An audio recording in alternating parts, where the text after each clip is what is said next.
Hi cuties, my name is Hanako Kozumi and this is the channel Nerdy Nekoma. Everything here is about Haikyuu chat stories and fanfic. Thanks for joining us today.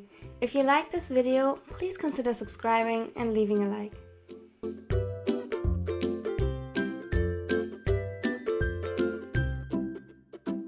And with that, welcome to today's video, or in other words, welcome to the second part of Drunk. It features the ships BokuAka and KuroKen. If you squint a little, you see BokuAkaKuroKen. And now let's start with the video. I hope you will like it. In Kuroo's humble opinion, the car ride home was hilarious. He could barely contain his laughter every time Akaashi gave Bokuto a warning look and backed away further towards the window until his head slumped against it. Which was probably a good thing, since he seemed to have trouble keeping it upright. Admittedly, the Ravenet looked really cute, all messy and confused, but determined to pretend he wasn't, no matter how obvious it was. Kenma, on the other hand, was just as cute, but already asleep and cuddled up with the head in Kuroo's lap. The middle blocker noticed every now and then how Bokuto threw a swift glance in their direction, sulking. He wanted to touch Akaashi the same way. In his mind, he didn't consider the fact that he had to drive, and that Akaashi would seek out his touch the way Kenma did Kuroo's. Come on, bro, look at the bright side. Bokuto huffed. What the hell is supposed to be good about this? Kuroo smiled at the other's offended tone. Isn't this the ultimate proof that he would never cheat on you? That even in this vulnerable state, the only one he'd let get close to him is you? But he doesn't! Still, you know what I mean. It was silent for a moment. Bokuto looked at Akaashi from the side before focusing on the road again. His expression was serious, but a small smile tucked his lips upwards. I don't need proof.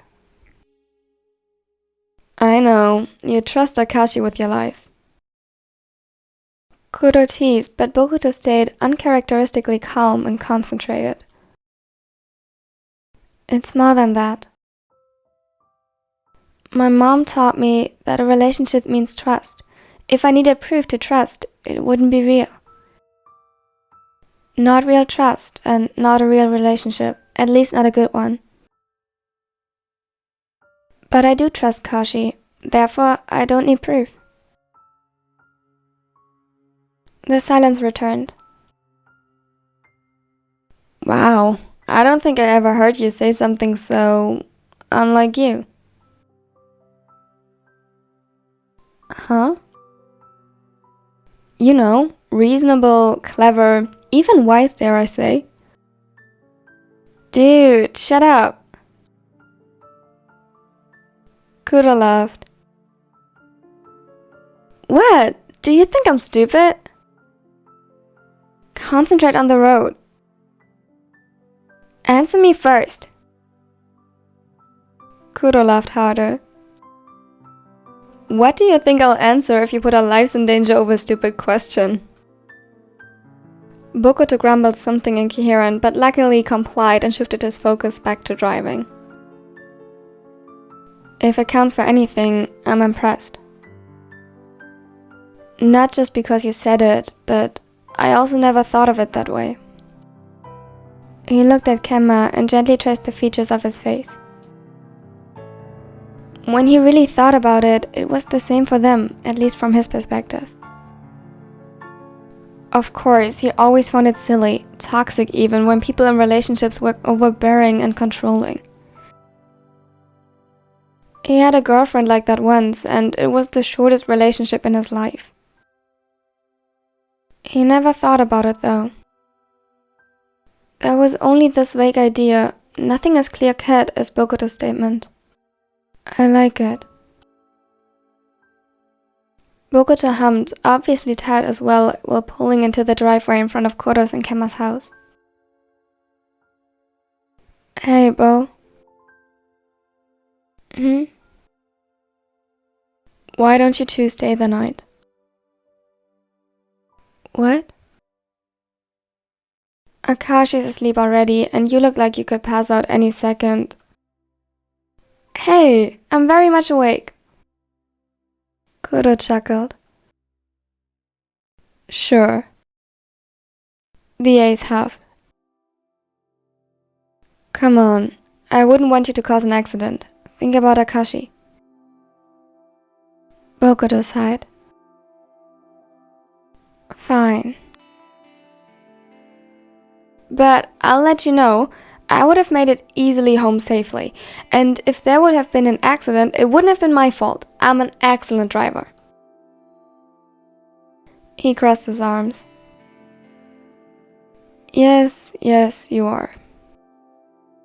Kuro carefully freed himself from Kemma's grip and climbed out of the car before gently lifting the younger in his arms again. Bokuto opened the passenger side door but hesitated. Hey, Kashi? He gently put a hand on his arm and rubbed over the covered skin to wake him up. We are home. Well, Kuro's and Kemma's home. Akaashi slowly opened his eyes, still glossy and obviously still drunk. Bo? Yeah, it's me, Kashi. Before Bokuto got even the chance to open the seatbelt, Akaashi let his body fall over into his arms. Hey, Keiji, honey, I can't reach the seatbelt like that. Don't have to. Kuro had a hard time holding himself together. This was too good. No joke, bro. We should do this more often. No, we shouldn't. Akaashi was crying. He looked at Kuro with those big, puppy eyes that could make his heart melt. Ah, Bo, quit looking so cute and get Akaashi inside before we all freeze to death. He struggled to open the door with Kemma in his arms, while Bokuto struggled to free Akaashi from the car, who started clinging to him like a koala. When they finally got inside, they prepared a bath for Kemma and Keiji, even though the latter stoically refused to let go of Bokuto. By the time the ace persuaded him, Kemma was almost done. Kuro took his time, washing Kemma's hair thoroughly, while the other seemed to have fallen asleep with his eyes open, only interrupted by an occasional and sudden fascination for the bubbles falling from his head. God, I never thought I would see Kemma tipsy, let alone this drunk. I never thought my own boyfriend wouldn't recognize me. He mumbled the words while rubbing soap on Akaashi's back and shoulders, obviously still offended by that. The ravenet's head perked up and he looked at Bokuto with wide eyes. I always recognize you. I love you, Bo. Please don't leave me. I'm sorry. New tears spilled from his eyes and he tried throwing himself around Bokuto's neck, spilling a lot of water in the process. Kuro expected Kemma to be bothered by that and prepared to calm him, but the other just observed the chaos, seemingly unfussed. It was more likely that he didn't even really notice. Hey, Keiji, it's fine. He tried holding him by his shoulders and keeping him from jumping out of the tub. Shh, I'm here. I won't leave. You're fine. It's fine. You forgive me? Akaashi sniffled. There's nothing to forgive, baby. Bokuto lovingly brushed the wet curls from his face. However, his words didn't have the intended effect. You don't forgive me?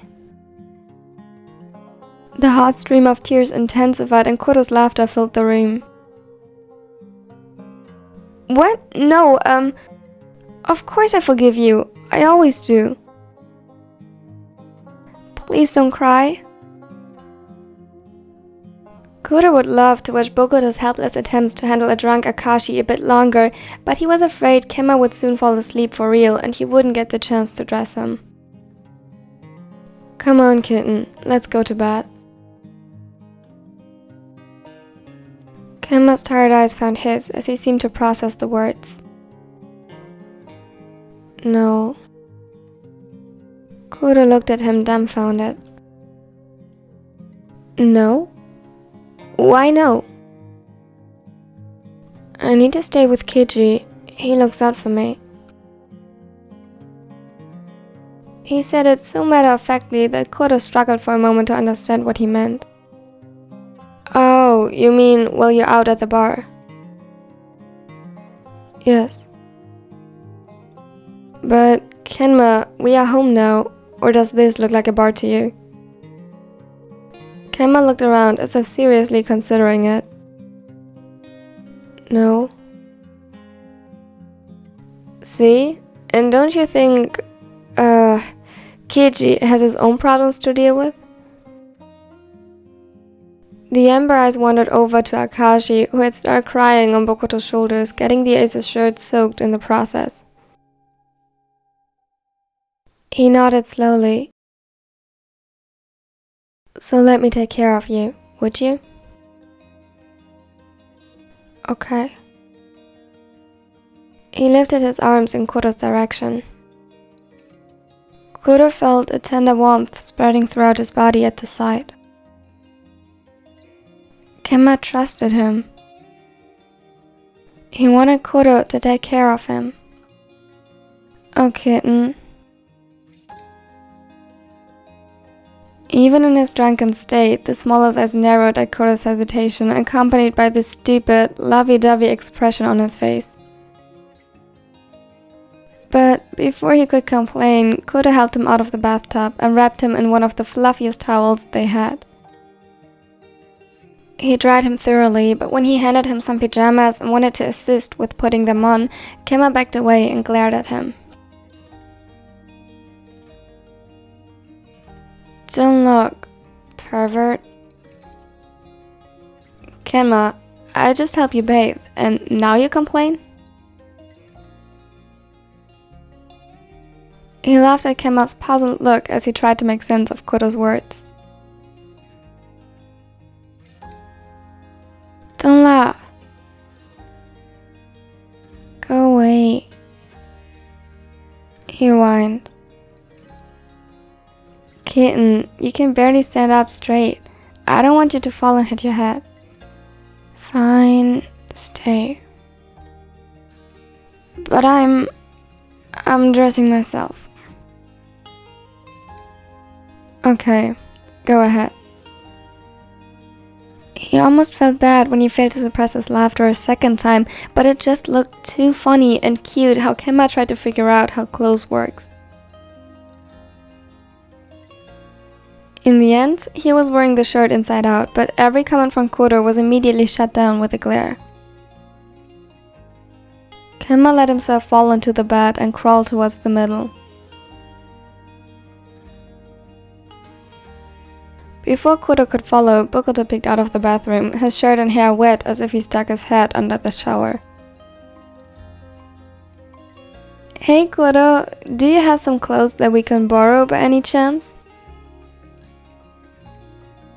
Oh yeah, of course. Give me a second. Kiji just needs a hoodie, he likes to sleep in mine, and if you have some kind of shirt and sweatpants for me, that would be great. I got you, bro. He handed Bokuto a small pile of clothes, who accepted it with his signature bright smile before getting back to setting up the futon.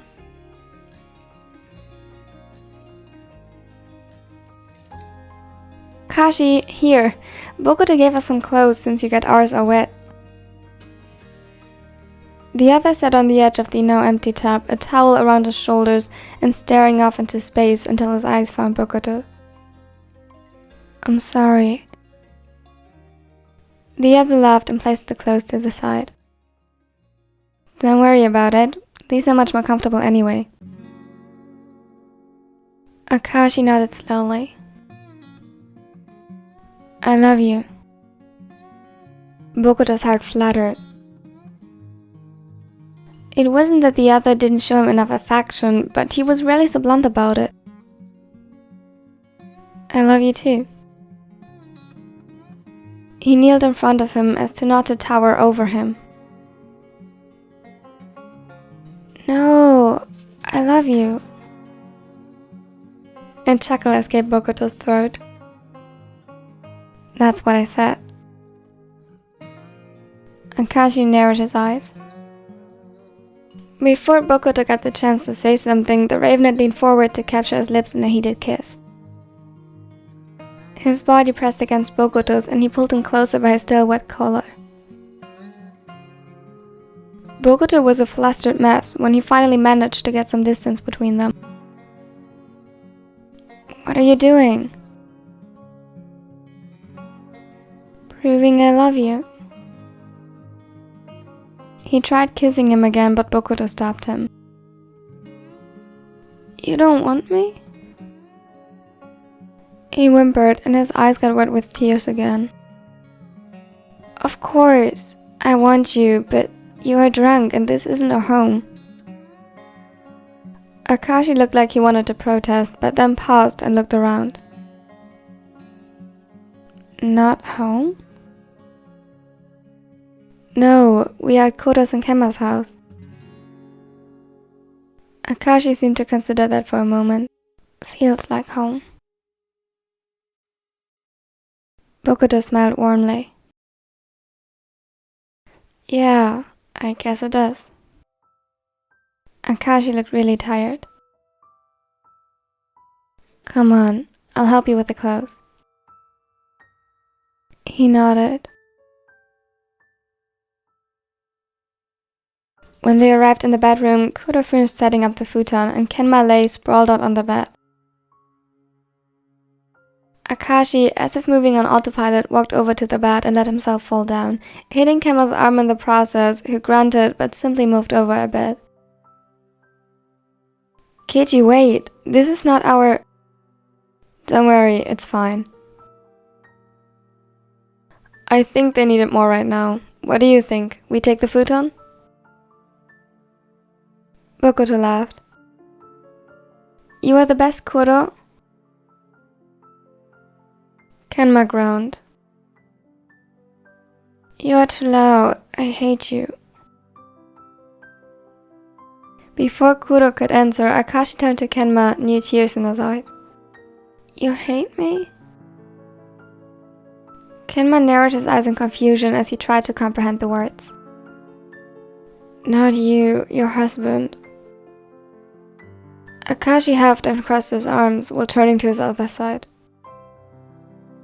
I will let you know my husband is perfect. It was hard to tell if the red on the ravenet's face was from embarrassment, anger, or just the alcohol itself. Kuro laughed.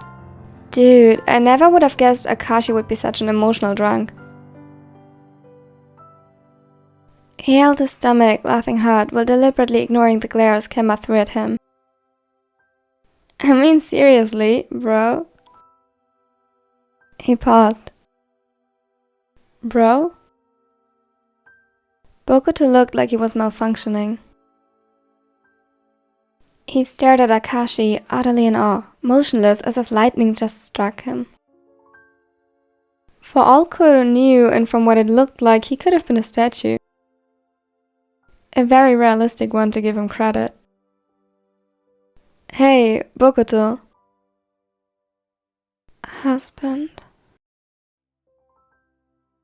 He sounded so dreamy and overwhelmed. One could practically see the reflection of his daydream in his eyes. Oh yeah, that. Damn, Kuro didn't even know there was the possibility of a silent Bokuto. This simply must have been too much. Well, better work hard so you can earn that title for real. What? Bokuto snapped out of his thoughts. But... What? Are you planning on getting married tomorrow? He laughed. Don't you think Akaashi deserves a real proposal? Something romantic and big. Not your kind of big though, that'd be too much. And a ring? And a wedding. That stuff's not cheap. He could already see the plan forming in the ace's head. It was honestly kind of a gamble to bring it up. Kuroo wasn't in the mood to deal with Bokuto's emo mood right now. But he also had to stop the excitement before the other would completely grasp what Akaashi just said and wouldn't be able to sleep anymore. At least Kuroo needed his beauty sleep. They couldn't stay up and watch movies all night. But most importantly, you should talk to him first. When he's not drunk, I mean. See if that's really what he wants. Why wouldn't he? There was a subtle whining underlining his words. Don't overthink it. Nowadays, marriage is not the ultimate proof of love anymore, not sure it ever was. And some people don't want to get married, and that's completely fine. Take Kenma for example. They looked over at the young man, now sleeping tightly. I'm not sure if he'll ever want that. If at all, he would probably do it for me. We haven't talked about it a lot, but I just feel like such a ceremony wouldn't hold much value for him, and he would hate the spotlight. Kuroo chuckled. What about you? Does marriage hold any value for you? Kuroo sighed and thought about it. I don't know. Not more than other traditions, I think, and I don't hold any of them in very high regard either. I mean, I like the idea of having a family together. Not sure if that involves kids at some point or not. Calling him my husband and other disgustingly cute and domestic stuff. Marriage is typically associated with that, but when I think about it, is it really necessary? Bokuto hummed, seemingly deep in thoughts. I mean, if you want to, go for it. Well, if you both want to. But in theory, you can have all of that without getting married, right? Bokuto nodded. I think I still want to. Kuroo smiled softly.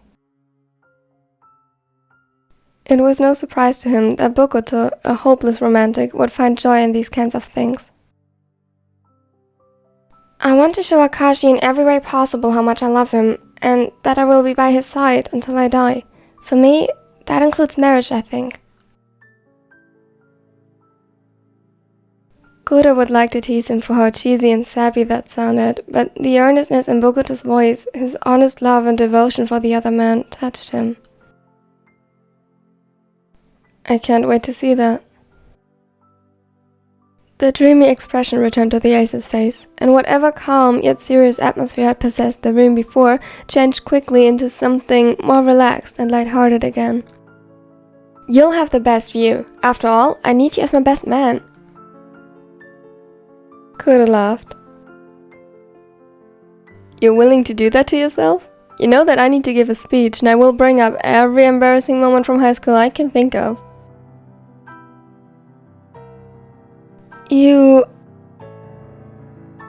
Don't worry, half of them will be about you running into objects or saying stupid stuff because you were too distracted with drooling over Akaashi.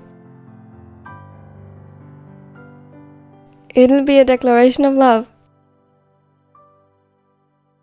Oh man, but I really want you as my best man. Why do you have to be so mean? I thought that's what best friends are for.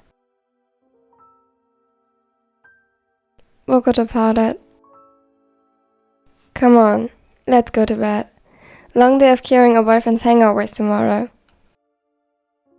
He opened his arms and invited Bokuto to cuddle on the futon. The ace immediately accepted and snuggled closer. Thanks, bro. For everything, I mean. That's what friends are for.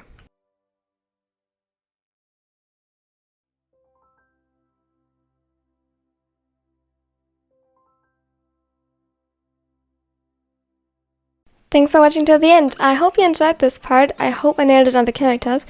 By the way, recently I got a very funny comment where someone who kin a character of that was part of my video, I can talk, said that was accurate. So if you kin any of these characters, tell me if you think I nailed it. Tell me if you think it fits them. And now, if you liked the video, please consider leaving a like, because it really has my channel grow. If you want to see more, consider subscribing so you won't miss out on anything in the future. Next part is going to be up tomorrow. It's the Daisuga Iwa Oipad. I hope you will like it, and now have a wonderful day.